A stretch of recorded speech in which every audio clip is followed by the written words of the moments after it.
50 کیلومتر دورتر از شهر دوشنبه در بلندی زیاده از 1700 متر از سطح بر در یکی از گوشه های زیبا منظر تاجیکستان عزیز مکانی هست که با آن همه شاهکاری های طبیعیش هشتمین معجزه عالم عنوان گرفته است.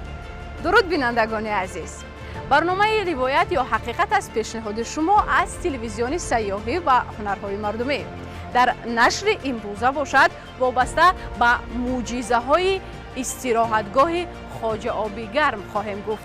با ما باشد.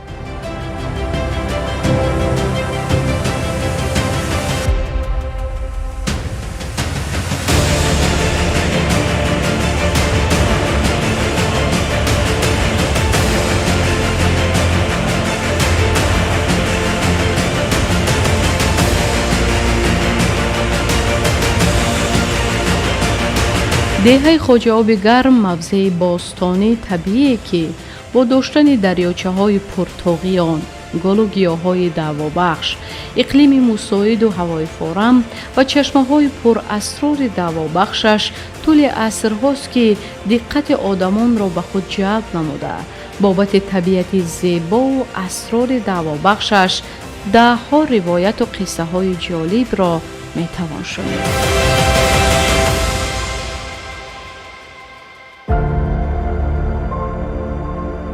روایت با ما رسیده است که 4 برادران از هندوستان به آسیا میانه سفر میکنند. 2 تا آنها در ناحیه وزیره رشت جایگیر میشن. 2 نفر آنها به اینجا میبیند.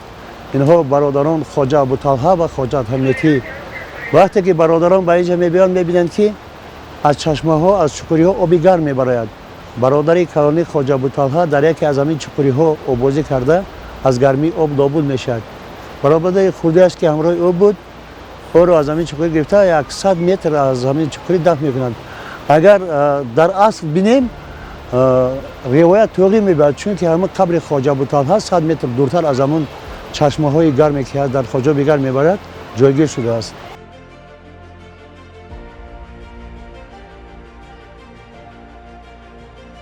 در تاریخ ملت ما جایگاه آدمان عاقل و عادل و صاحب معرفت خیلی والا و عزیز دانسته می شدند. این است که قسمت زیادی روایت های مردمی ما به معجزه های شخصیت های برجسته وابستگی دارند.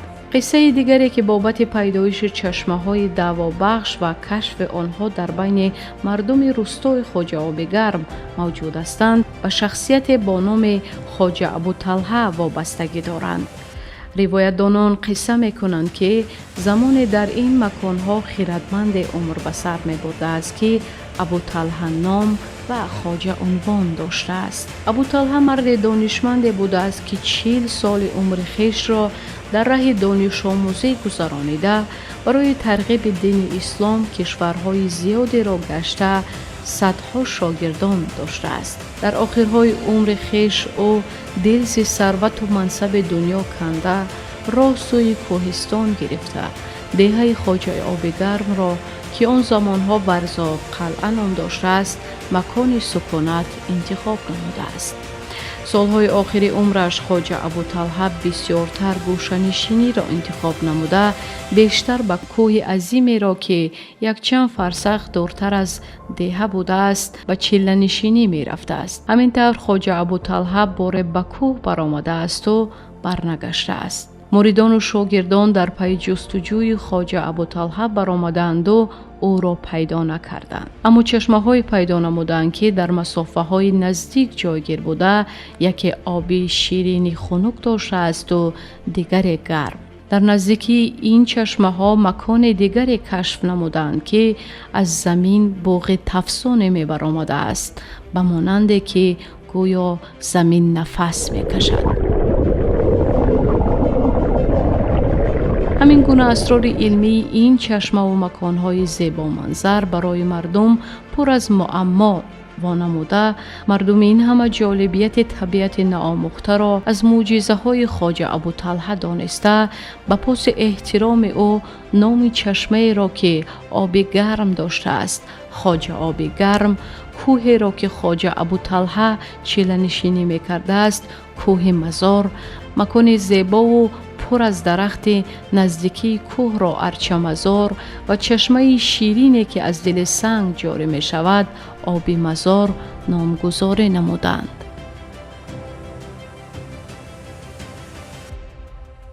از همان زمان مردم با پاس احترام و اعتقاد خیش تا بلندی 1900 تا 2000 متر بالاتر از سطح بحر برآمده در چشمه های گرم آب بازی می نمودند و چشمه های خنک را همچون آب دوابخش ملهم به همه دردها استعمال می نمودند.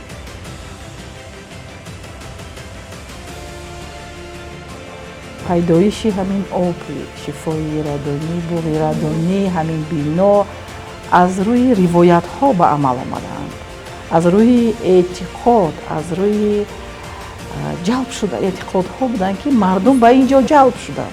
در کتاب های همین آسایشگاه بسیار معلومات ها هستند که مردم پیش مردمی که به اینجا مهاجر می شدند، به اینجا سفر می کردند، می آمدند، آنها همین کول هایی که آب از زیر زمین فواره زده می برآمد، در نزد همون کول ها به مثل یک چاه های خرد تشکیل کرده همانجا آب بازی می کردند، خود را می شستند، دست رو می شستند و از همین آهسته آهسته آنها طبابت یافتند و این خبر آهسته آهسته از یکی به دیگر، از دیگری پس یوم همیقل یک روایت عمومی شد که در اصل جای خود را در جامعه یافت.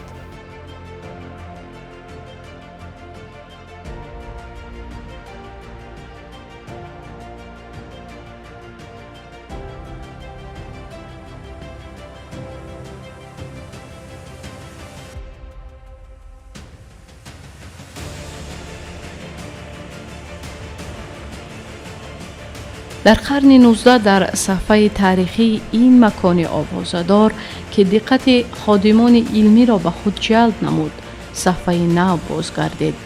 پس از آنکه که جغرافیدان روس لیپیسکی آوازه معجزه و ستایش خواجه آب گرم را در یکی از نشست‌ها می‌شنود، در پی جستجوی حقیقت روایت‌های مردمی سال 1889 راه سوی بخارای شرقی می‌گیرد. پروفسور لیپینسکی پس از آموزش این مکان تأثیرات خیش را در شکل مقاله نوشته می گوید که این موضع آزمایشگاه واقعی طبیعت است که می توان تمام الیمنت های شیمیایی جدول دوره الیمنت های کیمیایی مندلیف را در یک جایگی پیدا نمود.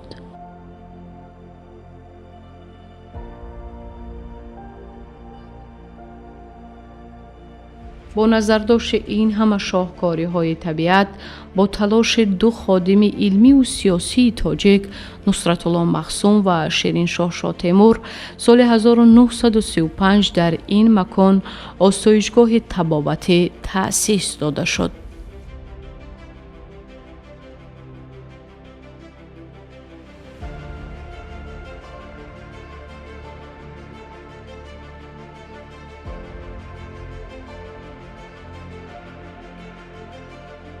بعد اکسکورسیایی که سال 1933 از طرف دانشمندان روس آمده تحقیقات کوه عینی و قطارهای پیوست کوه حصار را میگیرند، اینجا وایها هم شنیدگی بود. آوازه چی داخل چی از مرز تاجیکستان بیرون هم بود. روایت ها برای همین هم آمده آنها با چشم سر خود دیدند و آب اینجا را گرفته با تشخیصات های مسکو برده سنجیده برآمدند که ترکیبی از 18 نمود کیمیایی بوده برای ارگانیسم انسان بسیار نازل بود.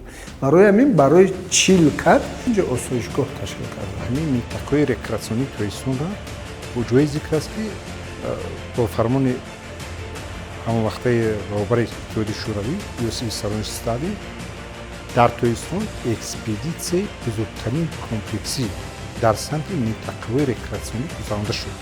وقتی که اگر در همین حیات اکسپدیسیون اگر هم اکسپدیسیون کمپلکسی را بگیریم هم اکسپرتیزی بیام که منطقه رکراسیونی توریستان رو در قیاس ارزش‌های علمیشون می‌شناسن بهترین عالمان سطح جهانی که در اتحاد شوروی سطح جهانشون به توریستان فرستاده شد و در عامل‌ها اصلا این موقع جغرافی رو نقش اساسی را همون از لحاظ علمی آشکار نمودن که همین آب چشمه خوجاویگان بیشتر از 20 بیماری شفا میبخشد و اونجا متخصصان ساحه تیپ گیوگرافا گیولوگا همشون در مجموع اشتراک نمودن در مجموع تحلیل نمودن بعدا منطقه رکراسیونی توریستان رو تصنیفات کردن و در اگر همون کتاب اگر با دقیقاً تحلیل نماییم در همون وقت همون علمان اکسپدیسیون کمپلکسی سال 2013 و اکسپدیسیون کمپلکسی سال 2033 درباره منطقه رکراسیونی توریستان با وظیفه‌دار نمودن که من بعد این منطقه از لحاظ علمی به طور جزئی مورد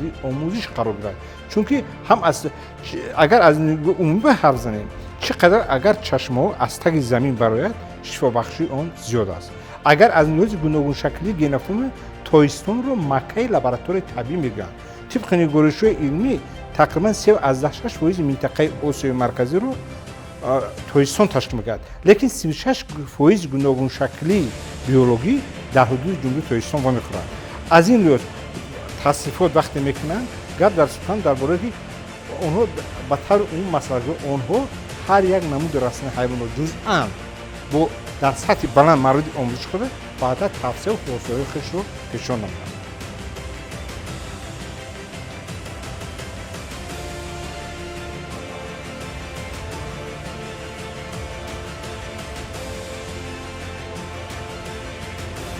باعث به قید است که طول قریب یک عصر در خواجه آب گرم تحقیقات‌های مشترک عالمان تاجیک با خادمان روس گذرانیده شده معین گردید که در ترکیب آب و بوقی که در این مکان هست زیاده از 18 نوع ماده شیمیایی معالجوی موجود است که به بیماری‌های گوناگون می‌تواند دوا بخشد.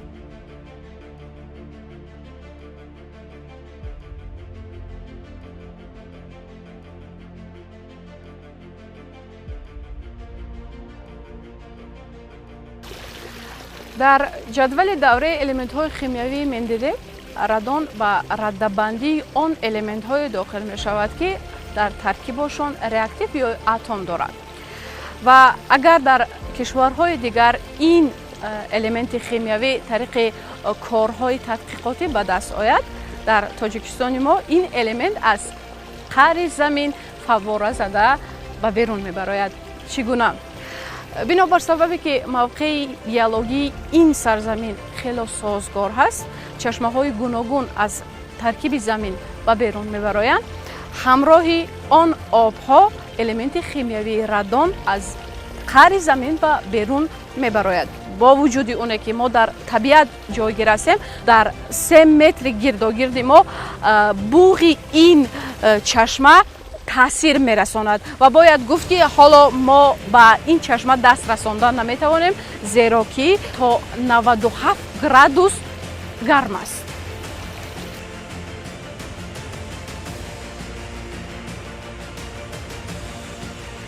از جهت گئولوژی منطقه خود منطقه‌ای که آب جاری می شود ساختی انتیکلینور داشته با واسطه کفیش هوشیاری بریده می شود یعنی که منطقه در منطقه کفیش جایگیر است و همین سبب می شود که از اونجا آب گرم البته را فواره زدن و بیرون می براید.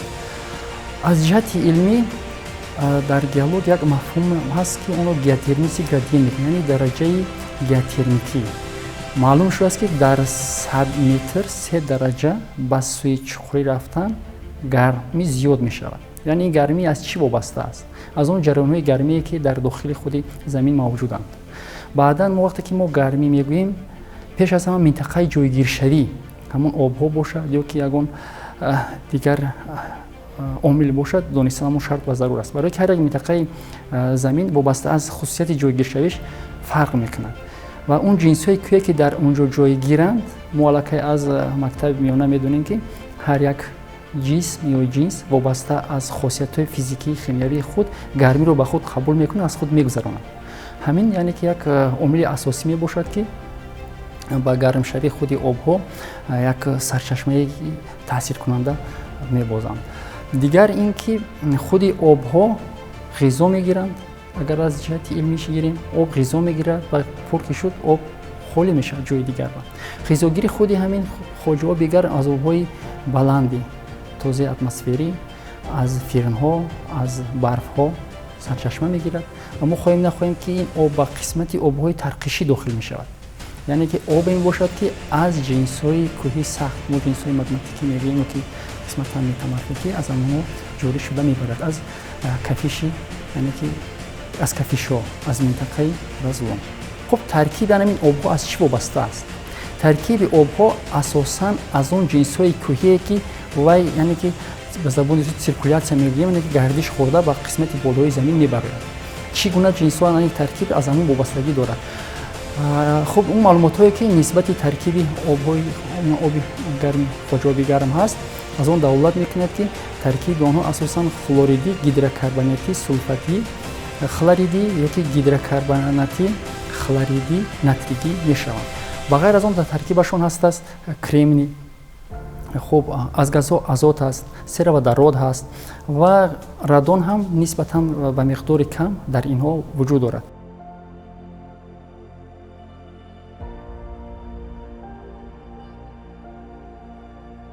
радон элементи химиявии радиоактивии гурӯҳи ҳаштуми системаи давраи Менделеев мебошад, ки рақами атомияш 86 буда, ҳамчун элементи химиявӣ дар натиҷаи тадқиқоти ҳодисаи радиоактивӣ кашф шудааст. радон яке аз элементҳои нодир буда, миқдори он дар қишри замин то 1.8 километр тақрибан 115 тоннаро ташкил медиҳад. радон дар конҳо ва минералҳои радиоактивӣ пайдо шуда тадриҷан ба сатҳи замин, гидросфера ва атмосфера паҳн мегардад. дар ҳолати муқаррарӣ радон гази беранг, бебӯй ва бемазза буда, бинобар элементи радиоактив буданаш хело зарарнок мебошад. чун атрофи таркиби кимиявии элементи радон гуфтем, зикр гардид ки ин элемент дар гурӯҳи элементҳои радиоактивӣ дохил мешавад ва миқдори зиёди он зарарнок аст. пас суол ба миён меояд ки агар ин элемент заҳрнок бошад, чӣ гуна ин чашмаҳо бо беназирии оби раддонияшон машҳур гардида, малҳами дарди ҳазорон беморон гардидаанд. радон худаш як намуди дачени продукти урана мегӯянд. ҳамин таркибаш аз ҳамин вуҷуд дорад. аз сабаби ки ин миқдори ками табобатӣ ҳамчун табобатӣ миқдори кам аст, барои инсон зарар надорад. чунки мо миқдори муайян вақти муайян таъин мекунем. барои ҳамин ин ҳамчун табобат мегӯям ки ҳамчун табобатӣ фоидаи калон дорад, чунки зараровар нест. вақте ки мо моддаи радиоактиви радонро дар назар мегирем, ҳамчун элемент банда бигӯем ки тахассуси химиявӣ ҷавоб намедем, балки дар шакли умум гуфта нестам ки ино консентратсия ино аз 1000 1% ташкил мекунад ки ба саломатии инсон таҳдид намекунад. ҳамзамон ҷои зикр аст ки чунин чашмаҳо дар тоистон 1-2 та нестанд, хеле зиёд мехӯранд. тасаввур кунед чашмае ки хоҷаоби гарм мебинед, инҳо таркибашон радон доранд. дар Бадахшон ҳамин хел чашмаҳои радондон бисёр мехӯранд. ё бинед чашмае ки оби гӯгир ки дар мавзеи сари хосор мехӯранд, ё сера сулфур дорад. гап дар инҳо дар сари он аст ки ҳамин консентратсия ки дар чашмаҳо хело дар сатҳи консентратсия паст мехӯранд ва боиси ташаккули боиси бигӯем як дараҷа боиси бегардонии саломатии инсон мегардад. ва агар аз ин нуқтаи назар бигирем, дар воқеъ вақте ки табибон вақте ки дар ҳамун чашмаҳо ки вақт табобат мегирӣ, табибон муайян мекунанд ки дар дохили оби чашма дар ҳудуди 5-10 дақиқа барои одам қабул кардан мусоидати бас дар як рӯз ё 2 рӯз. аз ин имкон зиёд иҷозат наметиҳад. яъне бигӯем ки акар соҳаи медитив ба он дараҷаи такаммул ташаккул карда, ба он дараҷаи пеш рафта аст ки вобаста ба ҳамун саломатии вазъи саломатии инсон, бигӯем табибон ҳар як беморро вобаста ба бигӯем беморияш ба чашмаҳои тоистон тақсимбандӣ мекунад ки табобати ҳамин беморӣ дар куҷо шифобахш аст ба назар гирифта шавад ва дар кадом сатҳ акин ин масъала ки дар кадом сами чашмҳо пайдо шуданд дар кадом اگه ما رو رجوع تعلیمات ایولوسیونی که داروین بیشتر که در علم مشهور است باید در اساس هم جریان‌های گیولوژی هم در اساس تعلیمات ایولوسیونی داروین که معمای سربسته اکثر معما مشکلات رو بکنه بودی دیگر اون رو مورد آموزش قرار دهیم. از این لحاظ پیشنهاد میکنم که امروز وقتی است که ما تویستان و مکه لابراتوری طبیعی یا با عباره گنج‌های کشف نشده نمیبریم باید با نگاه نه بار دیگر آن ارزش‌های علمی که علمان سال‌های 30 تا امروز به دست آوردند بودی جدید مورد آموزش قرار داد برای تشکل دادن معرفت اهالی وقتی در ساحه علمی تبشونی دقت اساسی داریم. این مقدار رادونی که در ترکیب بوق و آب هست برای ارگانیسم انسان ضررآور نیست. برای همین هم هر یک مجاز را ما تحلیل کرده مقدار معینی که برای ارگانیسم آنها فایده‌آور است تعیینات میکنیم و با نظارت دکتر هر یک طبابتگاه های ما دکترها دارد که تحت نظارت گرفته اینها را رضایت میکنند. برای کسلی های شفا برای کسلی های روی نفس یعنی برانخیت برانخیال استما گایمرید پراستاتیت کسلی های بغم موشک نمک جمع شدگی عصب و یکم دوم این کسلی های دل رو ما در اینجا شفا می‌آورد. باد و هوا و گیاهای اینجا بسیار برای ارگانیسم انسان شفاور و طبابتی است.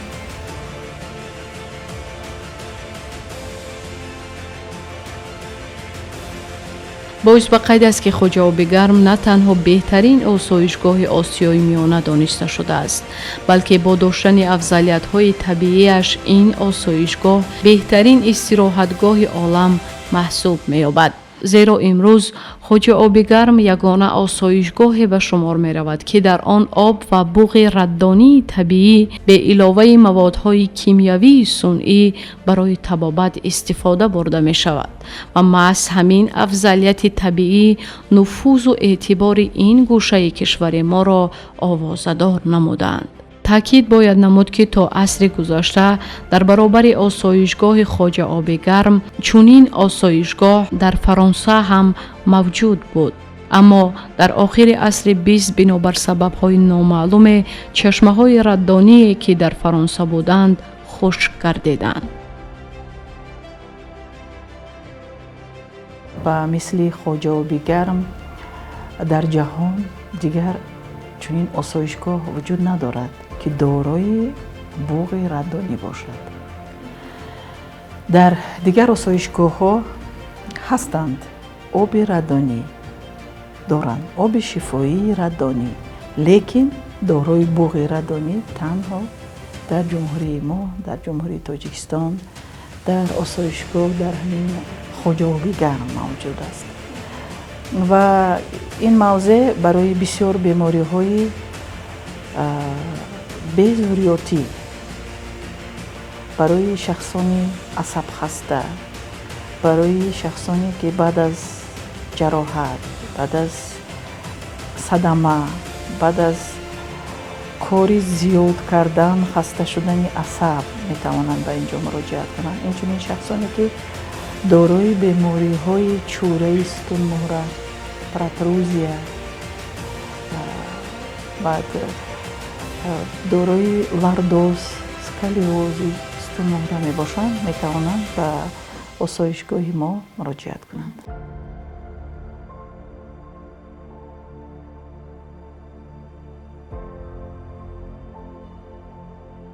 طبیعت دهه خوجه آب گرم نادر و جذاب بوده دل کس را مفتون می نماید. این طبیعت در آغوش خود نه تنها چشمه های پر اسرار دوابخش را دارد بلکه منظره های دیدنی و نادر را هم دارا بوده. هر گل و گیاهی که در این موضع می روید بنابر گفته طبیبان شفا بخشند و نادر.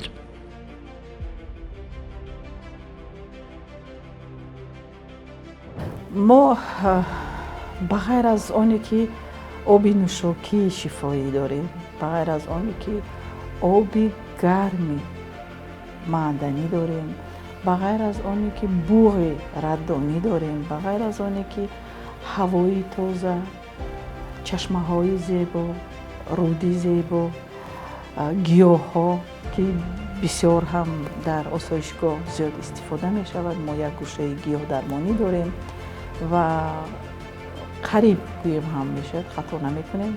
дар бисёр ҳуҷраҳое ҳастанд ки баъд аз об, баъд аз гирифтани табобати об, баъд аз гирифтани табобат бо буғ, чой, алафчой гӯем ҳам, чойҳое ки бо гиёҳҳои ҳамин мавзеъ таъмин ҳастанд ва истироҳатчиҳо аз ин чойҳо истифода мебаранд ва пурраги истифода мебаранд. осоишгоҳи хоҷоибигар дар пайвастии кӯҳҳои айнӣ ва ҳисор дар баландӣ беш аз 2000 метр аз сатҳи баҳр ҷойгир буда, аз ду тараф дар оғӯши ду дайрочаи оби ширин ҷойгир аст. гулу бута ва гиёҳҳои шифобахш беш аз 100-150 намудааст ки онҳоро мо ҷамъ оварда бо миҷозон пешниҳод мекунем.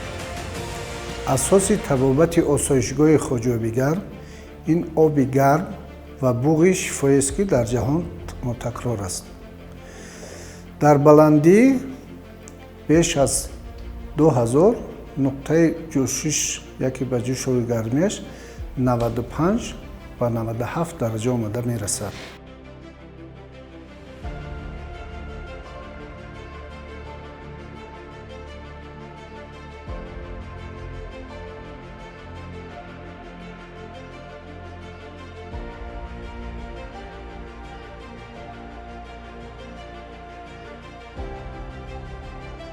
хоҷа обигарм яке аз машҳуртарин ва кӯҳантарин муассисаҳои табобатии ҷумҳурии тоҷикистон мебошад, ки дар ин ҷой тариқи оби гарм ва буғи табиӣ ки дар тамоми олам назир надорад, даҳҳо намуди беморӣ табобат карда мешаванд. бо назардошти рушди техникаи муосир ва воситаҳои гуногуни табобат тавассути роҳҳои гуногуни истифодаи техникаи муосир, дар замони соҳиби истиқлолӣ бинои истироҳатгоҳи хоҷа обигарм аз нав бозсозӣ гардида, комплекси санатории нав барои 700 кат такмил дода шуда, бо техникаи муосири тиббӣ таҷҳизот хонида шуда, лабораторияҳои клиникиву биохимикӣ, шуъбаҳои физиотерапевтӣ, рентгенологӣ, кабинетҳои ташхисӣ функсионалӣ, варзиши шифоӣ, масҳ, бемориҳои занона, стоматологӣ ва ғайра таъсис дода шуданд.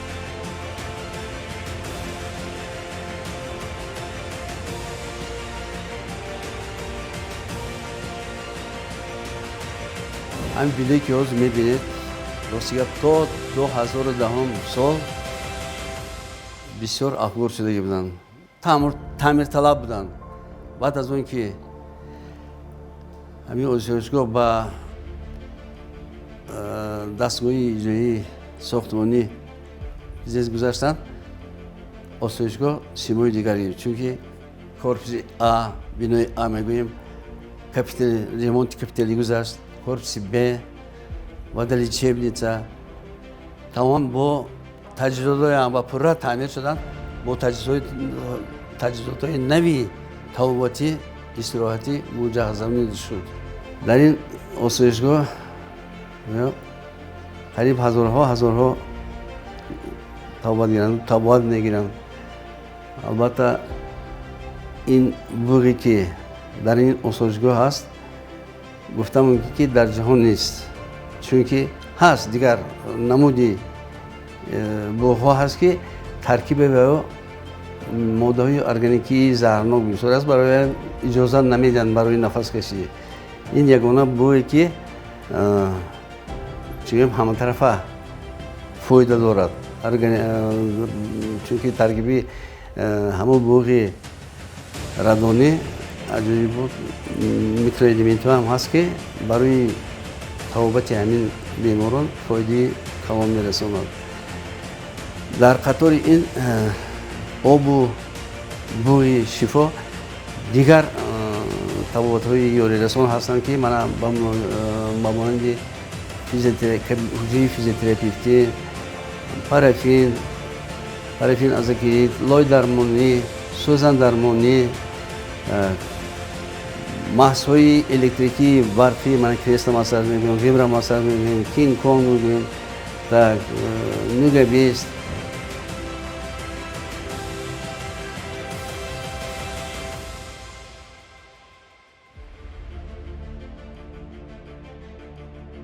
این است یک معجزه دیگری موضع طبیعی استراحتی خواجه آب گرم، چشمه‌ای که از دل سنگ جاری می شود و به همه دردها دوا می بخشد. محض به خاطر نوشیدن آب انمی چشمه هزارها نفر آدمان می آید. اما اسرار این چشمه چی است؟ متخصصان می دانند.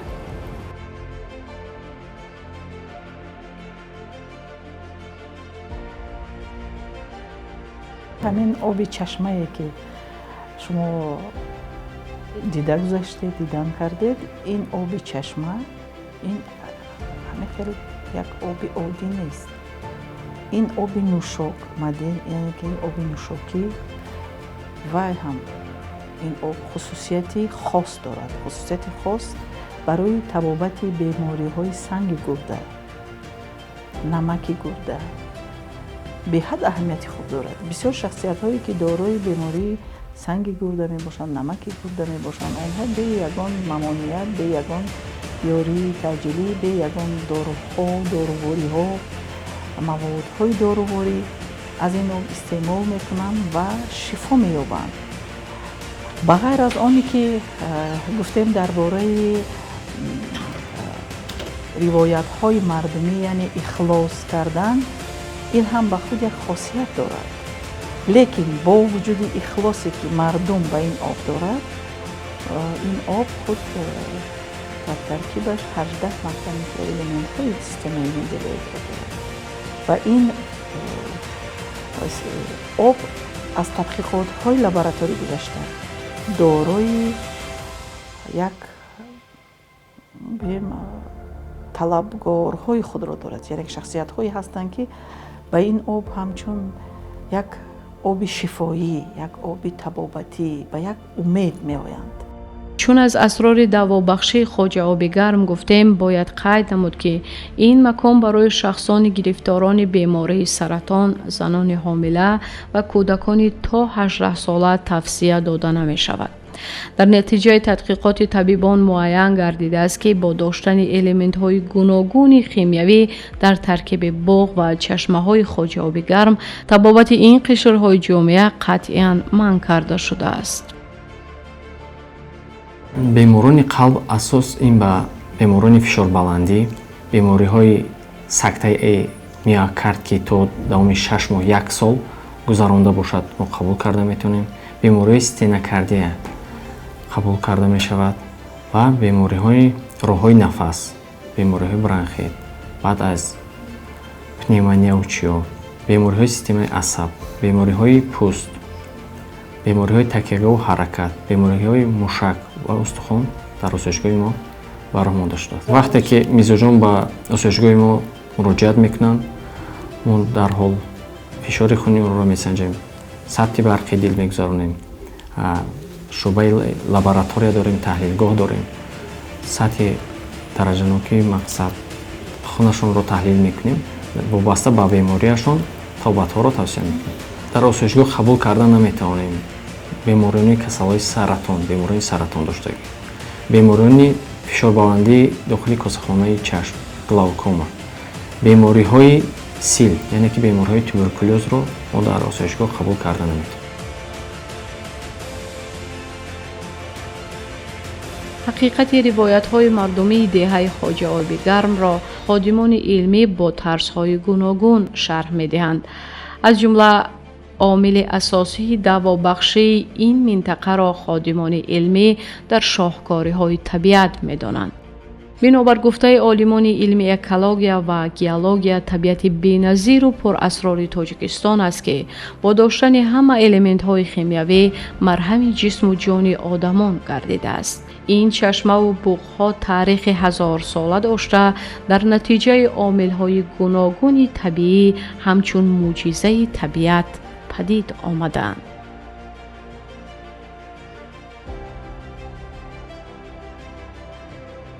عموما در منطقه تاجیکستان آب‌های گرم یا چشمه‌های گرم زیادند. همه پیدایش همه آنها یا که آنها از منطقه رزوامه یا که کفیش‌ها و روی زمین میبرند. علاوه که ما برای منبعش گفتیم برای گرمیش از چقری وابسته است.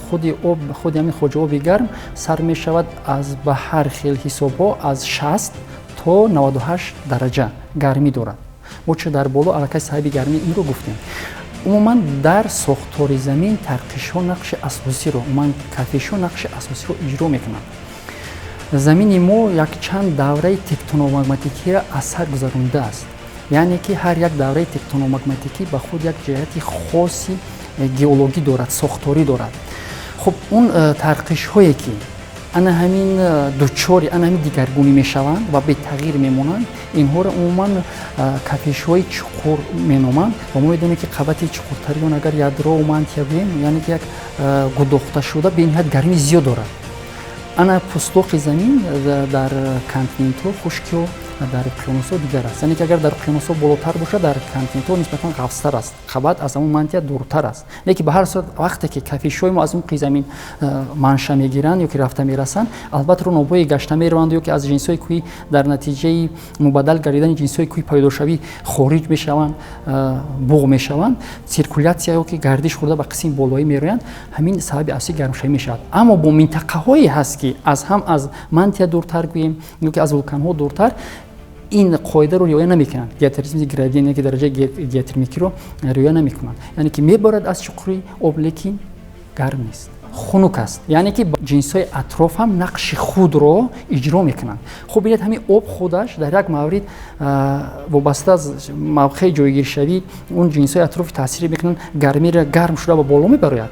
ببینید که در تاثیر خود همون آب‌هایی که از بالا به پایین میروند یا که برعکس همون جنس‌های اطراف خنک کرده باز میبرند. اینش هم هست.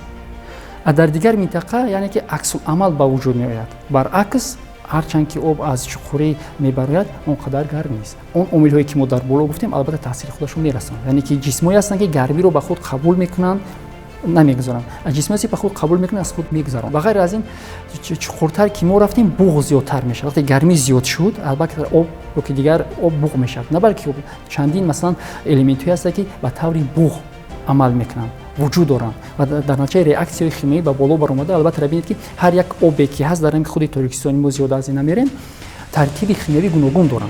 یعنی که هم از چقوری که به بالا برآمدن تاثیر جنس‌های اطراف و اون الیمنت‌هایی که یا از بالا یا از پایین گرفته میرن چگونه ریاکسی‌ها به وجود میاد. این البته تاثیر اساسی همین عامل‌ها میباشه که به دیگرگونی ترکیب و خود حرارت آب تاثیر زیاد میرساند.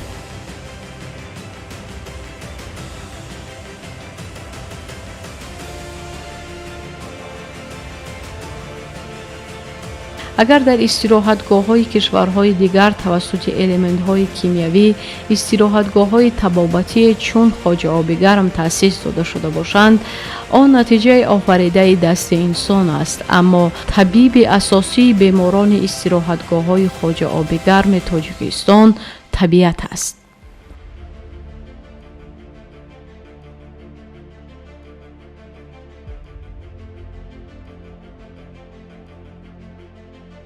وابسته به این مسئله اگر دقیقانه تحلیل نماییم، هم خواجه آب گرم این همچون چشمهش بگیم که منطقه استراحتی از جهت چشمه رادونی میگن که بیشتر به سلامتی کسل‌های پوست، سیستم خون و دیگر عضوها تاثیر مثبت رسانند. و تحلیل‌های علمی نشان میدهد که معماهای سربسته تاکنون خواجه آب گرم به طور پوره واضح از نقاط علمی آشکار کرده شده است. بنابراین در این زمینه امروز وقتی آن رسیده است که منطقه استراحتی تاجیکستان رو از لحاظ توریسم علمی تصنیفات نماییم. تنها با توفیل رشد توریسم علمی ما میتوانیم که از یک طرف با آموزش مسائل مبرم منطقه رکراسانی تاجیکستان مشغول شویم، از طرف دیگر معماهای سربسته آن رو آشکار نماییم.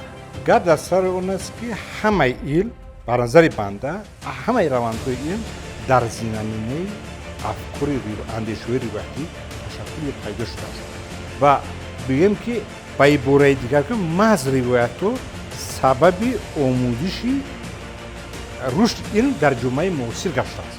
باید ما افکار امروز وقت ما رسید که افکار اندیشه‌های روایت رو در قالب با تعلیمات علم معاصر در مقایسه مورد آموزش قرار دهیم و جنبه‌های تحقیق نشده آن رو بگیم که مورد آموزش قرار دهیم. یک چه هست خواجه مومین، هست خواجه سرتیز، هست خواجه آبی گرم. بین همین در بعضی همین وقتی که بنده که درباره نسبت گنبد نمک بگیم کتابچه تعریف نمودم، با همین اصطلاح خواجه ها بسیار وقت خوردم و با محققان ساحه علمی بگیم زبان ادبی و تاریخ مراجعه نمودم، گفتن همین اصطلاح خواجه ها در حدود تاریخ بیش از 70-100 مرتبه میخوره که اکثر بگیم یادگاری‌های طبیعی ما پیدایششون مثل خواجه آبی گرم، آبی گیر، خواجه سرتیز، خواجه مومین بگیم همه در اساس روایت‌ها بگیم که پیدایشون بر روایت‌ها وابسته میکنن. تا کدام درجه روایت‌ها با واقعیت دارند بحث دیگر است، اما حقیقت این است که موجود بودن روایت‌ها ما رو وادار میکنه با اسرار یادگاری‌های طبیعیمون مشغول شویم. بنابر سرچشمه‌های تاریخی، چشمه‌های دعوابخش و بوق ردانی خواجه آبی گرم چون موضع دعوابخش در چندین مأخذهای علمی یاد شده است. از جمله در رساله قانون طب شیخ الرئیس ابوعلی ابن سینا در عصر 10 و بهو ابن هوس عالم فارس‌زبان هندوستان در عصر 15 و در اثر علمی جغرافیدان روس پکاتیلا در عصر 19 بابت دعوابخشی چشمه‌های این موضع به خوبی یاد شده است.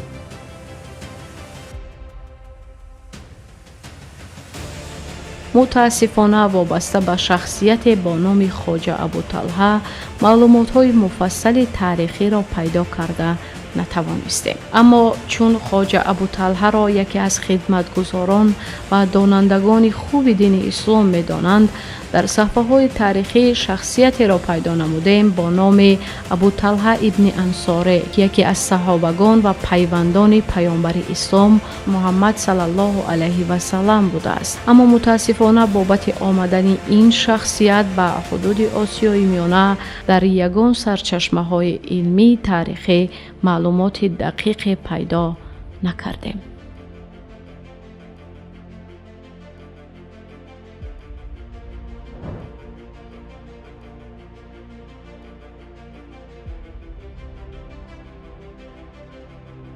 اگر به عمق آن همه روایت های مردمی نظر اندازه، زیر آن همه روایت های جالب مردمی آن حقیقت نهانه است که برای مردم هزار ساله ها پیش یک معما بود. اما با گذشت هزار ساله ها، با رشد علم و تکنیک، با آموزش طبیعت، با برقرار نمودن رابطه خوب انسانیت با طبیعت، آدمان توانستند که آن تحقیقات های علمی را به دست بیارند که آن همه معجزه کاری های طبیعت را شرح دهد. آن همه روایت هایی که وابسته به معجزه های موضع خواجه آبی گرم هستند به همین مانند است. طول زیاده از 70 سال است که در این موضع زیبا منظر کشور ما تحقیقات های علمی مشترک خادمان علمی هم عالمان تاجیک و هم خارجی در این موضع ناتکرار تاجیکستان جان گذشته ایستادند. اما این را باید گوییم که چندین معجزه های این طبیعت ناتکرار تا به حال معما میمانند. بینندگان عزیز، از روایت تا حقیقت هرچی بود تقدیمتان داشتیم و خلاصه ما در این نشر برنامه چنین است که طبیعت بی‌نظیر تاجیکستان جان این است معجزه که همه دردها را درمان میبخشد. برای رازکشایی این همه معماهای طبیعت باید به این موضعهای ناتکرار آمد و این همه جذابیت را با چشم سر دید. در اینجا میرسیم به فرجام برنامه روایت یا حقیقت تا برنامه های بعدی. خیر.